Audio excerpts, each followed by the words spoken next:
Paper 178. Last Day at the Camp. Jesus planned to spend this Thursday, his last free day on earth as a divine Son incarnated in the flesh, with his apostles and a few loyal and devoted disciples. Soon after the breakfast hour on this beautiful morning, the Master led them to a secluded spot a short distance above their camp, and there taught them many new truths. Although Jesus delivered other discourses to the apostles during the early evening hours of the day, this talk of Thursday forenoon was his farewell address to the combined camp group of apostles and chosen disciples, both Jews and Gentiles. The 12 were all present save Judas. Peter and several of the apostles remarked about his absence, and some of them thought Jesus had sent him into the city to attend to some matter, probably to arrange the details of their forthcoming celebration of the Passover. Judas did not return to the camp until mid-afternoon, a short time before Jesus led the 12 into Jerusalem to partake of the Last Supper.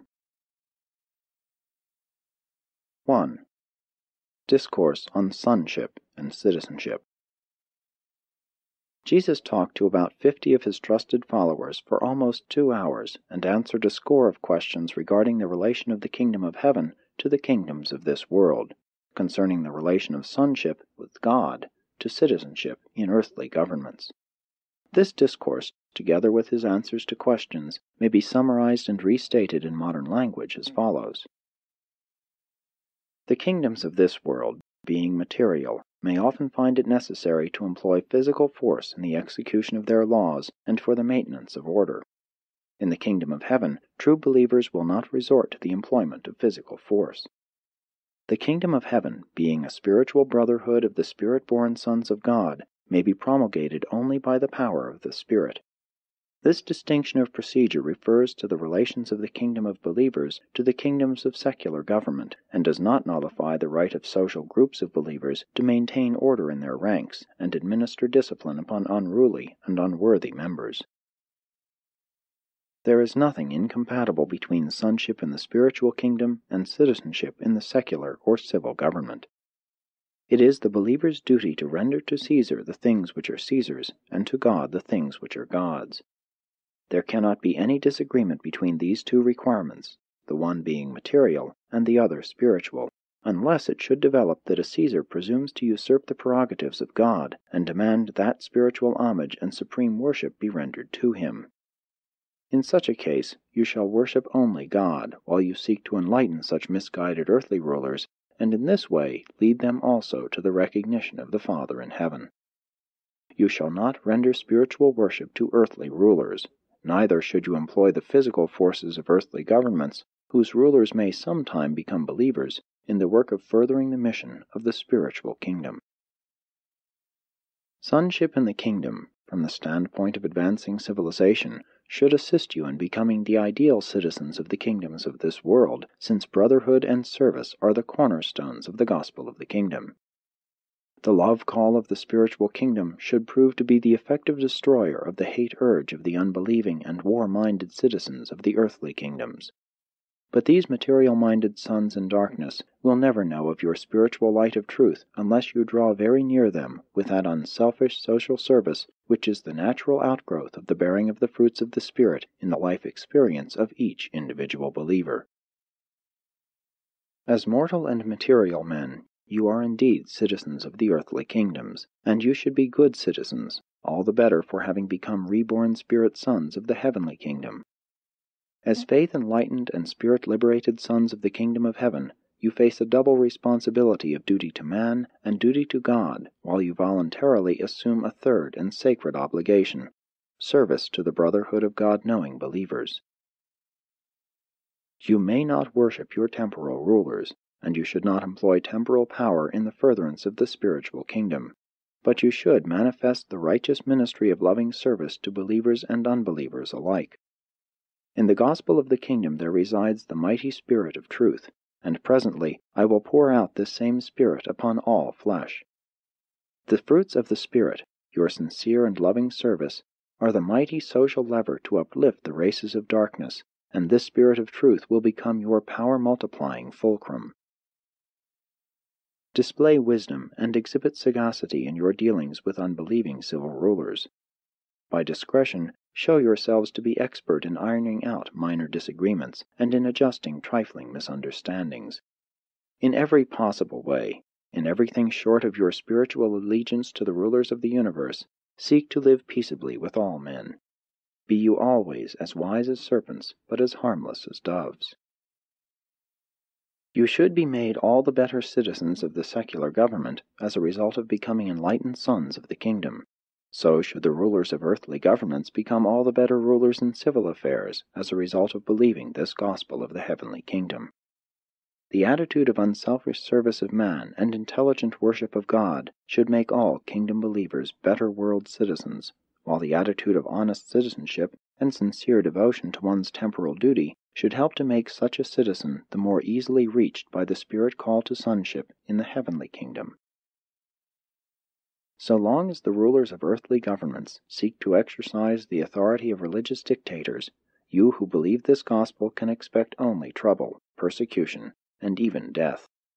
But the very light which you bear to the world, and even the very manner in which you will suffer and die for this gospel of the kingdom, will in themselves eventually enlighten the whole world and result in the gradual divorcement of politics and religion.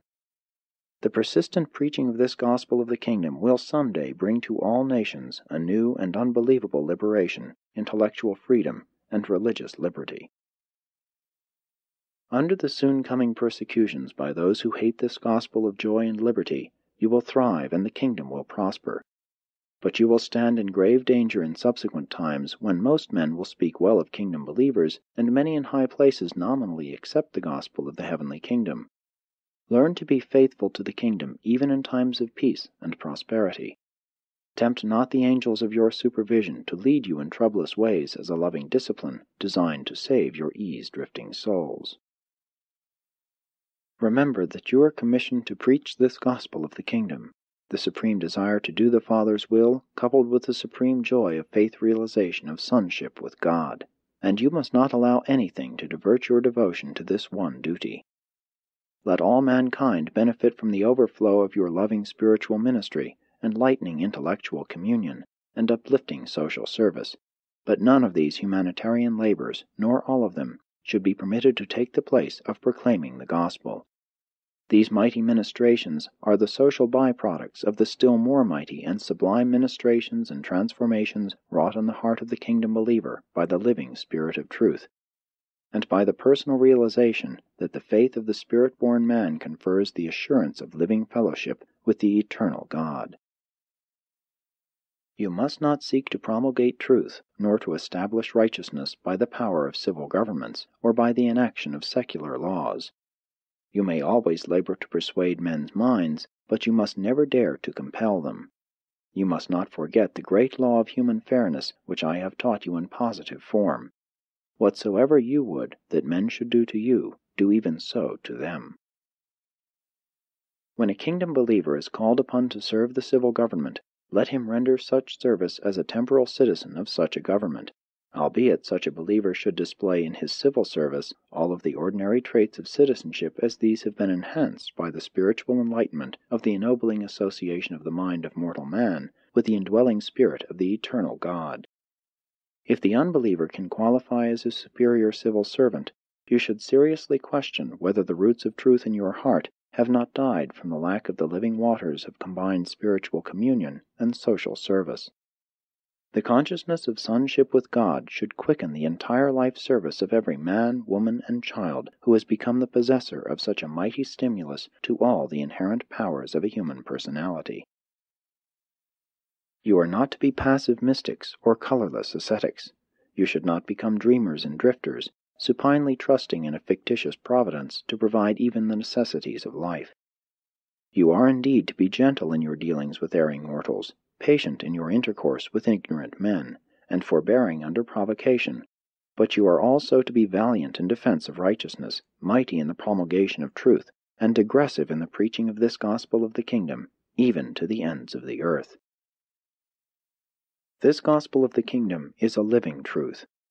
I have told you it is like the leaven in the dough, like the grain of mustard seed, and now I declare that it is like the seed of the living being, which, from generation to generation, while it remains the same living seed, unfailingly unfolds itself in new manifestations and grows acceptably in channels of new adaptation to the peculiar needs and conditions of each successive generation. The revelation I have made to you is a living revelation, and I desire that it shall bear appropriate fruits in each individual and in each generation in accordance with the laws of spiritual growth, increase, and adaptative development. From generation to generation, this gospel must show increasing vitality and exhibit greater depth of spiritual power.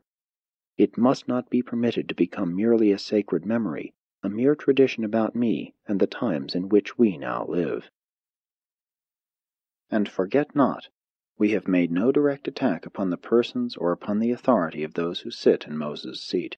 We only offered them the new light, which they have so vigorously rejected. We have assailed them only by the denunciation of their spiritual disloyalty to the very truths which they profess to teach and safeguard.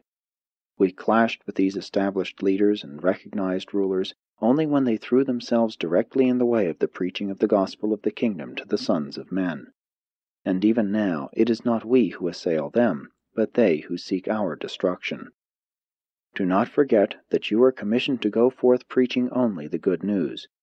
You are not to attack the old ways. You are skillfully to put the leaven of new truth in the midst of the old beliefs. Let the Spirit of truth do his own work. Let controversy come only when they who despise the truth force it upon you. But when the willful unbeliever attacks you, do not hesitate to stand in vigorous defense of the truth which has saved and sanctified you. Throughout the vicissitudes of life, remember always to love one another. Do not strive with men, even with unbelievers. Show mercy even to those who despitefully abuse you. Show yourselves to be loyal citizens, upright artisans, praiseworthy neighbors, devoted kinsmen, understanding parents, and sincere believers in the brotherhood of the Father's kingdom. And my Spirit shall be upon you, now and even to the end of the world. When Jesus had concluded his teaching, it was almost 1 o'clock, and they immediately went back to the camp, where David and his associates had lunch ready for them. 2. After the noontime meal. Not many of the Master's hearers were able to take in even a part of his forenoon address. Of all who heard him, the Greeks comprehended most. Even the 11 apostles were bewildered by his allusions to future political kingdoms and to successive generations of kingdom believers. Jesus' most devoted followers could not reconcile the impending end of his earthly ministry with these references to an extended future of gospel activities. Some of these Jewish believers were beginning to sense that earth's greatest tragedy was about to take place, but they could not reconcile such an impending disaster with either the Master's cheerfully indifferent personal attitude or his forenoon discourse, wherein he repeatedly alluded to the future transactions of the heavenly kingdom, extending over vast stretches of time and embracing relations with many and successive temporal kingdoms on earth. By noon of this day, all the apostles and disciples had learned about the hasty flight of Lazarus from Bethany. They began to sense the grim determination of the Jewish rulers to exterminate Jesus and his teachings. David Zebedee, through the work of his secret agents in Jerusalem, was fully advised concerning the progress of the plan to arrest and kill Jesus. He knew all about the part of Judas in this plot, but he never disclosed this knowledge to the other apostles nor to any of the disciples. Shortly after lunch he did lead Jesus aside and, making bold, asked him whether he knew, but he never got further with his question. The Master, holding up his hand, stopped him, saying, "Yes, David, I know all about it, and I know that you know, but see to it that you tell no man. Only doubt not in your own heart that the will of God will prevail in the end." This conversation with David was interrupted by the arrival of a messenger from Philadelphia, bringing word that Abner had heard of the plot to kill Jesus, and asking if he should depart for Jerusalem. This runner hastened off for Philadelphia with this word for Abner: "Go on with your work. If I depart from you in the flesh, it is only that I may return in the spirit. I will not forsake you. I will be with you to the end." About this time Philip came to the Master and asked, "Master, seeing that the time of the Passover draws near, where would you have us prepare to eat it?" And when Jesus heard Philip's question, he answered, Go and bring Peter and John, and I will give you directions concerning the supper we will eat together this night. As for the Passover, that you will have to consider after we have first done this." When Judas heard the Master speaking with Philip about these matters, he drew closer that he might overhear their conversation. But David Zebedee, who was standing near, stepped up and engaged Judas in conversation, while Philip, Peter, and John went to one side to talk with the Master. Said Jesus to the three, "Go immediately into Jerusalem, and as you enter the gate, you will meet a man bearing a water pitcher. He will speak to you, and then shall you follow him. When he leads you to a certain house, go in after him, and ask of the good man of that house, where is the guest chamber wherein the Master is to eat supper with his apostles. And when you have thus inquired, this householder will show you a large upper room all furnished and ready for us." When the apostles reached the city, they met the man with the water pitcher near the gate, and followed on after him to the home of John Mark, where the lad's father met them and showed them the upper room in readiness for the evening meal. And all of this came to pass as the result of an understanding arrived at between the Master and John Mark during the afternoon of the preceding day when they were alone in the hills. Jesus wanted to be sure he would have this one last meal undisturbed with his apostles, and believing if Judas knew beforehand of their place of meeting, he might arrange with his enemies to take him, he made this secret arrangement with John Mark. In this way Judas did not learn of their place of meeting until later on when he arrived there in company with Jesus and the other apostles. David Zebedee had much business to transact with Judas, so that he was easily prevented from following Peter, John, and Philip, as he so much desired to do. When Judas gave David a certain sum of money for provisions, David said to him, "Judas, might it not be well, under the circumstances, to provide me with a little money in advance of my actual needs?" And after Judas had reflected for a moment, he answered, "Yes, David, I think it would be wise. In fact, in view of the disturbed conditions in Jerusalem, I think it would be best for me to turn over all the money to you. They plot against the Master, and in case anything should happen to me, you would not be hampered." And so David received all the apostolic cash funds and receipts for all money on deposit. Not until the evening of the next day did the apostles learn of this transaction. It was about 4:30 when the 3 apostles returned and informed Jesus that everything was in readiness for the supper. The Master immediately prepared to lead his 12 apostles over the trail to the Bethany road and on into Jerusalem. And this was the last journey he ever made with all 12 of them. 3. On the way to the supper. Seeking again to avoid the crowds passing through the Kidron Valley back and forth between Gethsemane Park and Jerusalem, Jesus and the 12 walked over the western brow of Mount Olivet to meet the road leading from Bethany down to the city. As they drew near the place where Jesus had tarried the previous evening to discourse on the destruction of Jerusalem, they unconsciously paused while they stood and looked down in silence upon the city. As they were a little early, and since Jesus did not wish to pass through the city until after sunset, he said to his associates, "Sit down and rest yourselves while I talk with you about what must shortly come to pass. All these years have I lived with you as brethren, and I have taught you the truth concerning the kingdom of heaven, and have revealed to you the mysteries thereof. And my Father has indeed done many wonderful works in connection with my mission on earth. You have been witnesses of all this, and partakers in the experience of being laborers together with God. And you will bear witness that I have for some time warned you that I must presently return to the work that the Father has given me to do. I have plainly told you that I must leave you in the world to carry on the work of the kingdom. It was for this purpose that I set you apart in the hills of Capernaum. The experience you have had with me you must now make ready to share with others. As the Father sent me into this world, so am I about to send you forth to represent me and finish the work I have begun. You look down on yonder city in sorrow, for you have heard my words telling of the end of Jerusalem. I have forewarned you, lest you should perish in her destruction, and so delay the proclamation of the gospel of the kingdom. Likewise do I warn you to take heed, lest you needlessly expose yourselves to peril when they come to take the Son of Man.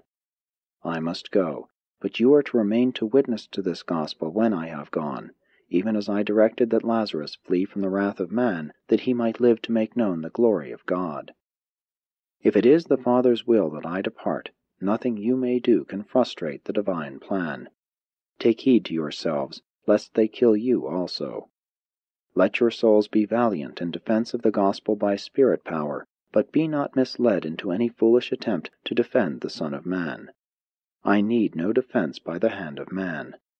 The armies of heaven are even now near at hand, but I am determined to do the will of my Father in heaven, and therefore must we submit to that which is so soon to come upon us. When you see this city destroyed, forget not that you have entered already upon the eternal life of endless service in the ever-advancing kingdom of heaven, even of the heaven of heavens. You should know that in my Father's universe and in mine are many abodes, and that there awaits the children of light the revelation of cities whose builder is God, and worlds whose habit of life is righteousness and joy in the truth. I have brought the kingdom of heaven to you here on earth, but I declare that all of you who by faith enter therein, and remain therein by the living service of truth, shall surely ascend to the worlds on high, and sit with me in the spirit kingdom of our Father. But first must you gird yourselves, and complete the work which you have begun with me. You must first pass through much tribulation, and endure many sorrows, and these trials are even now upon us. And when you have finished your work on earth, you shall come to my joy, even as I have finished my Father's work on earth, and am about to return to his embrace. When the Master had spoken, he arose, and they all followed him down Olivet and into the city. None of the apostles, save 3, knew where they were going as they made their way along the narrow streets in the approaching darkness. The crowds jostled them, but no one recognized them, nor knew that the Son of God was passing by on his way to the last mortal rendezvous with his chosen ambassadors of the kingdom. And neither did the apostles know that one of their own number had already entered into a conspiracy to betray the Master into the hands of his enemies. John Mark had followed them all the way into the city, and after they had entered the gate, he hurried on by another street, so that he was waiting to welcome them to his Father's home when they arrived.